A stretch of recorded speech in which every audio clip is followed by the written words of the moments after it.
Welcome back to PC Builder. I'm Jason. RTX 5060 and 5060 Ti, are they coming sooner than expected? Should you wait for them, or should you buy some seriously discounted RX 7000 series GPUs? We'll also talk about 1440p gaming versus 4K, and should you be investing in OLED right now, especially with big deals around the holidays? Remember, if you get value out of this video, please give it a like. This makes a huge difference to the channel, and of course, subscribe for more cool PC content. With that, let's jump into it. This video is sponsored by VIP SCD Key. Say goodbye to crazy expensive Windows licenses and that terrible Activate Windows watermark. Right now, use the links in the video description, head over to VIP SCD Key and get a Windows 10 or 11 OEM license for a great price. Pick your product license, then use the PC Builder discount code PC25 for an additional 25% off. Go to the activation settings on your PC, put in the code, and boom! Windows is fully licensed for a crazy low price. And Windows 10 can be upgraded for free to Windows 11. And they have Microsoft Office licenses too. Use the links in the video description. All right, before we jump into everything else, what about Intel Arrow Lake? It just launched in between the last Q&A I filmed and this Q&A that I'm filming, essentially like the day after or the 2 days after the launch here. So what do I think about Intel Arrow Lake? I think we know as much today about Intel Arrow Lake as we did when Intel announced it, with this virtually nothing, because they have launched an absolutely horrifically buggy mess. And I think it's not just one bug. If you look at it, it feels like to me there are multiple issues. There's Windows scheduling issues. There's probably some other Windows issues as well. There's clearly microcode issues in how it's running the CPU. It's an absolute disaster in terms of a launch. That being said, I know people are like, oh, it's very mid. I actually think there's potentially a lot of promise here. If you look at how it performs in some games, it's just underneath the X3D, like 7800 X3D. Looks great, like in The Last of Us Part 1, looks great. And then you look the vast majority of titles out there, and it's like barely beating an i5 12600K, a 12600K. And the Ryzen equivalent of that is the 5600X. So if you can't beat a 4-year-old CPU that currently goes for $100 or $110 right now, then what the heck are you doing? And I just think that shows us it's a huge mess on the creator side, or production side. It kills it in Cinebench. Cinebench is a synthetic test you put on any actual real world performance thing, and like Adobe Premiere Pro or Photoshop, and it just completely tanks. To me, that shows that there's Windows scheduling issues, there's utilization issues, there's microcode issues, maybe there's some latency, some folks are saying, in terms of the core structure. So we just don't know. And it's possible that Intel can get a lot of that performance back, and this thing could shape up to be really, really good. And it's also entirely possible that what we see is what we got. I just don't think we're going to know until maybe a month or so for Windows updates to roll out, for microcode BIOS updates to roll out. So I just hold off. And it is unfortunate because we did a whole thing on the Z890 motherboards, right? And I am super excited as a creator about Z890. It's really, really awesome. It's better than X870E or X670E for creators. For gamers, not really any difference between the two. You shouldn't really worry about that. But being able to have 7 M.2s on a motherboard and basically turn your PC into a network attached storage device, wow, that's just something I need in my life as a creator. Obviously this is what we do. But if the CPUs that drive these things, I'm looking at all the Z890 motherboards that are sitting over here on my other table, if the CPUs that drive them aren't any good, then what are you going to do? So right now, should you buy these CPUs? No, don't buy them. Wait for Windows updates, wait for microcode updates through BIOS and everything else. Let's see in 2 months or a month where these things fall out. And obviously we're waiting for Ryzen 9000 X3D right now. AMD announced it's going to come November 7th. We'll probably get test data, the 6th. That's just, I'm looking at my calendar, about 2 weeks from now. So we should just call a big timeout on the field in the meantime. I do want to say one thing about Intel's pricing. I think it's absolutely terrible because they're charging the same price as they were for 14th gen, even though they have now moved to a tile architecture on it. So instead of doing a monolithic die, which costs a lot more money, they're basically doing what Ryzen did with chiplets, only kind of their own version of it right now. And it should significantly reduce the cost of putting these CPUs together. But what have they done with that cost savings? Have they passed along to consumers? No, look at the pricing on these things. It's dumb. They've instead tried to put it back in their own pocket, and I get it. Intel's hurting for money right now. I get it. I know they're having financial problems, but to me, the way you fix this is you bring better value to the consumer.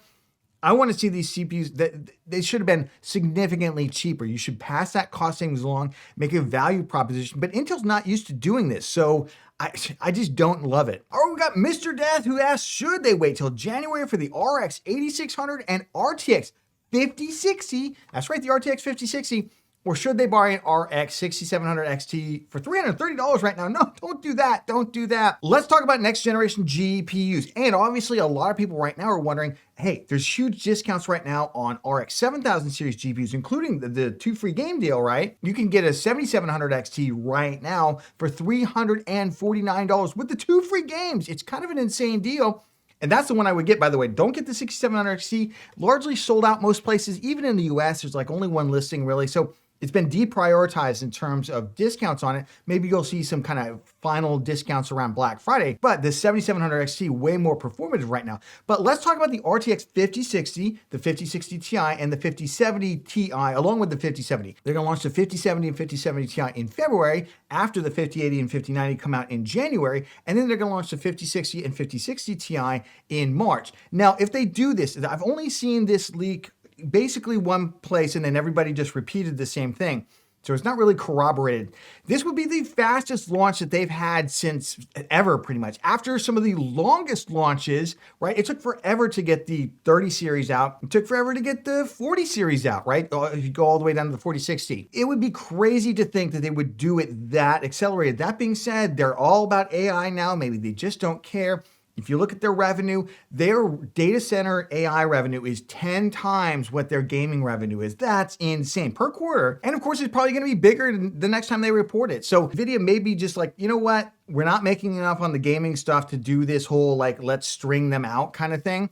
While we sell off the old RTX 4000 series GPUs, they may actually be adopting a strategy closer to what AMD is. That being said, these rumors could also just be totally wrong. They could be totally wrong. It might be a while before we get the RTX 5060, 5060 Ti, those like lower end GPUs, and we don't even know what the specs are on them. Right now, if you can get a GPU like the 7700 XT for $349, 12 gigs of VRAM, and you get two free games with it, even if you only like one of those games, let's say, that's like $50, right? That basically makes it a $300 GPU that's super powerful. I don't think you're gonna get that kind of deal in the new year. I would pick that up. Talking a little bit more about the 5060, 5060 Ti, and 5070, we've also heard that there's not a lot of VRAM increases coming for these GPUs, at least not the initial vanilla launch, possibly the super series that they're gonna do, would do the next year, like they did with the super series for the 40 series, right? Where the RTX 4070 Ti came out with 12 gigs of VRAM, started off life as a 4080 12 gigabyte, then became the 4070 Ti 12 gigabyte. You're only getting 12 gigs of VRAM for like $800, $800, but we have heard the 5070 is only also gonna have 12 gigs of RAM, and it's possible that because they're going to GDDR7, there's both 2 gigabyte modules and there's 3 gigabyte modules coming. So it's entirely possible they're gonna launch the vanilla lineup of like the 5070 and everything with the 2 gigabyte modules, and then they'll introduce a super series in the next year, right, in 2026, essentially, where they're gonna go to the 3 gigabyte modules, and that'll be their super refresh. So you'll get a 5070 Ti with, it's basically like 50% more VRAM. So it's, instead of 12 gigs, it's essentially gonna be 18 gigs of VRAM, which is great. Unfortunately, that means for everybody who buys into those NVIDIA GPUs early, right? All the early adopters there who just get the vanilla, not the super series, they're kind of getting shafted on the VRAM. And we've seen over and over and over again how 8 gigs is not enough, and certainly not enough in the coming years, and how 12 gigs may not be enough if you want to do things like ray tracing, which is why a lot of people buy NVIDIA GPUs, right? Ray tracing and those kinds of workloads. So we'll just have to wait and see. Back to those RX 7000 series discounts, we got Alexis Lopez for people that have mid-range PCs, like a 7800 XT. Do I recommend upgrading now to like a 7900 XT or XTX, or just wait for new GPUs, the 5080, 5090, and the 8000 series? And Gabrielle, basically kind of same question. Should they upgrade to an RTX 4080 right now from a 3070, or just wait for the 5080? I think that if you want to buy something now, I would go ahead and pull the trigger. My one reservation is when you get to those higher end GPUs, you're talking like a 7900 XTX, which is still, even the lowest price during Prime Day, came down to about $788, almost $800, right? I'm not sure I'd pull the trigger on that because what are you gonna get for $800 in the next generation, especially with AMD focusing on pricing performance theoretically in the next generation? I would still kind of shy away from the higher end. If I got $750 for the XTX and I got the free games, yeah, maybe then that starts to look like it makes sense because the next generation I'm gonna also guess are gonna be better on power and power efficiency as well. That's something to think about, especially with the XTX, which is just, it's a really power hungry GPU, like the 4090s, right? The high-end GPUs are often very, very power hungry. The 7900 XT got down to like almost $600. That to me, it gets a little closer because you get the free games now, you get to play now, and I'm not convinced that the next generation of RX 8000 series GPUs, although they're supposed to be better in terms of ray tracing, so maybe you could wait for that. But I really feel like it's one of these situations where the future's never guaranteed. If you want to buy it now, at most you'll be losing like 10% of performance, and you'll have it now, and you'll get the games. It feels really, really close. As you get lower in the stack, like the 7700 XT, $350 just makes a lot of sense, especially with the games. And same with the 7800 XT makes a lot of sense. I've not seen the discounts on the GRE, by the way, the 7900 GRE, and I think it's because they just don't have as many of those to sell off as they do with the 7800 XT, which is a different die, and the 7900 XT. I think they just made way less GREs and they sold a lot of them into the Chinese market because that's where that started. I would say anything under the 7900 GRE probably makes a lot of sense. As you go up in the stack, maybe you wait, especially it's almost November as I'm filming this. You know, a couple months ago, it made even more sense. Prime Day like a month ago.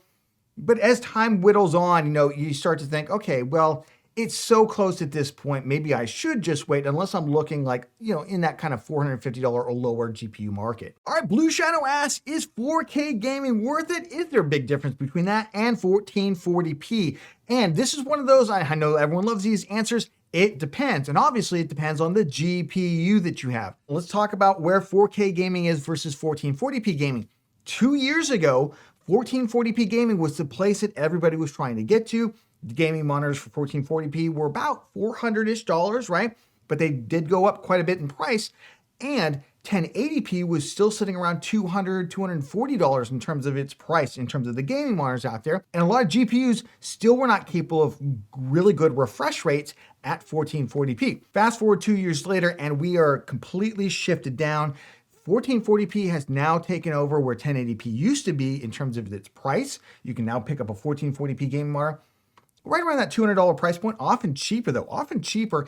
And GPUs in this generation at least have been able to hit as long as they have enough VRAM, right? VRAM is been the big challenge. But in terms of the speed, especially for those first-person shooters out there, Call of Duty, those kinds of games, they have been able to hit those frame rates at 1440p. And now what we're seeing is at 4K, the gaming monitor price has come down for LCD monitors to just under $400. So they basically have completely shifted. And we've had inflation over the last couple of years too, by the way. This is ignoring inflation. So if you actually think about it, it's even cheaper than it was just a couple of years ago for these corresponding technologies in the whole slide. So if you take all that into account, if you have a fast enough GPU, and I play on a 7900 XT with a Ryzen 7600, I'm not even a 7800 XT, a 7600, I play at 4K. I get really good frame rates on a Gigabyte M28U, which is just an LCD monitor, 144 hertz refresh rate. I have a great time on this. I personally think the upgrade to 4K is worth it. That being said, I tend not to play a ton of first-person shooter games. I play a lot of cooperative shooters, but not first-person shooters that are multiplayer and competitive. Because the one place 4K right now is not super competitive is those higher end. But we saw that with 1080p. 1080p, you know, they were pushing 480 hertz, 540 hertz, all that kind of stuff still, and that just was not the case. It still isn't the case at 1440p. It's generally 1440p, 360 hertz now on some of the new OLEDs, and there's, you know, a handful of 480 hertz, I think one 480 hertz OLED 1440p out there, and it's super, super expensive, right? Super, super expensive. So realistically, you're looking at 240 hertz for about $300 right now, which is super cheap. Super cheap for 1440p, but that's what you were looking at a couple years ago for 1080p, 240 hertz as well. So personally for me, I think anybody who can game at 4K, I think the games look significantly better. I don't notice the loss of FPS. Also, the upscaling technology works way better at 4K. FSR, DLSS work way better, XeSS as well for Intel. They work way better at 4K than they do at 1440p or 1080p, obviously, because the base image that you're upscaling has so many more pixels and so much more information for the upscaler to work with. So they just look a lot better. And that's where those technologies really, really shine. If you're into single player games and you're looking for visual fidelity, I'd say skip ray tracing and all that, jump up to 4K, jump up to the higher quality textures. To me, that is way better in terms of my experience with it. And you also don't get console-like, 30 FPS because you're killing your GPU trying to ray trace at 1440p. I'd say go to 4K. It's a great experience for most people. That being said, 1440p also looks phenomenal. I feel like you really can't go wrong right now. Staying on the subject basically of your gaming experience, one impulse, I've been wanting to upgrade from IPS to OLED, but they feel like the prices for 1440p OLED are absurd. I don't know about that. We'll talk about that. Are they going to drop in the next couple weeks, Black Friday and all the big sales? And then Clinton asks, what's more important, OLED at 1440p or just go ahead and get an LCD at 4K? And if so, which VATA? I think you mean VA TN IPS mini LED. There's not many TN 4K panels out there, thankfully. So what are we talking about here? OLED versus LCD monitors. I think if you can go to OLED, the difference, especially HDR, is incredible. And so many people are so into ray tracing. Forget ray tracing, get an OLED gaming monitor and turn on for almost no GPU hit. In terms of its overall performance, you get HDR and it's so good. HDR is so good. I can't even tell you. We play on my LG C3 OLED TV out there. Now it's 120 hertz. It's not super high refresh rate, but and some of the game monitors that I played around with at like CES and other places, they're 1440p with HDR on there. That to me, I might decide 1440p with HDR. Of course, those gaming monitors, as iImpulse points out, are significantly more expensive, right? So you're talking about for LCD 4K monitors like the M27U right now, you can get for like $360. But if you want any of those OLED gaming monitors for 1440p, it's like $599 up to $700-ish. I do expect those prices to come down a little bit because the 4K monitor prices have come down. And it's kind of like a big collapsing, a Jenga tower basically, where, the prices on the top are collapsing down. So the prices of 4K collapsing onto 1440p, collapsing onto LCD monitors in terms of LEDs. And we've already seen huge price discounts over just a couple months ago. So yes, I would stay tuned. If you want to pick up an OLED, I think this year is going to be a great time to pick up either the second generation panels that came out last year or the third generation panels that came out this year. All right, let's do the speed round. First, GPU PCIe Gen 5. Real NAS asks, is a PCIe 5.0 by 16 slot worth paying the extra 60 to 80 euros when shopping for an AM5 motherboard if you're getting an X3D CPU? We're talking about future proofing, right? Because no GPU right now needs PCIe Gen 5. In fact, as I'm recording this, there are no Gen 5 GPUs right now. Obviously, there will be in the future. That being said, just because they have a Gen 5 connector does not mean they need that bandwidth in order to give you the full FPS, right? But at some point, we probably will get to GPUs that do need it. How many years is that away? Versus how long you're going to have the system, versus if you're already buying a 9000 X3D CPU, you're already spending probably quite a bit on your system. I'd say go ahead and future-proof if you want to, if it makes you feel better, as long as it's not coming out of your GPU. Don't pay for potential future performance by sacrificing performance today. That never makes any sense. That's why I'm generally not a fan of future-proofing. Pedro asks, is it worth buying a more expensive PSU just to have ATX 3.1 support? Only if you're using an NVIDIA GPU with the 12-volt high-power cable. The reason for this is the pins for those cables are actually not in the cables themselves. They're on the PSU side and the GPU side. So in order to get ATX 3.1, which basically they revised the exploding or burning up power connectors on those from the 12-volt high power to 12-volt 2x6. In order to get that, you need to get a PSU that's ATX 3.1 and a GPU that's ATX 3.1 because the pins are on those parts and not on the cable itself.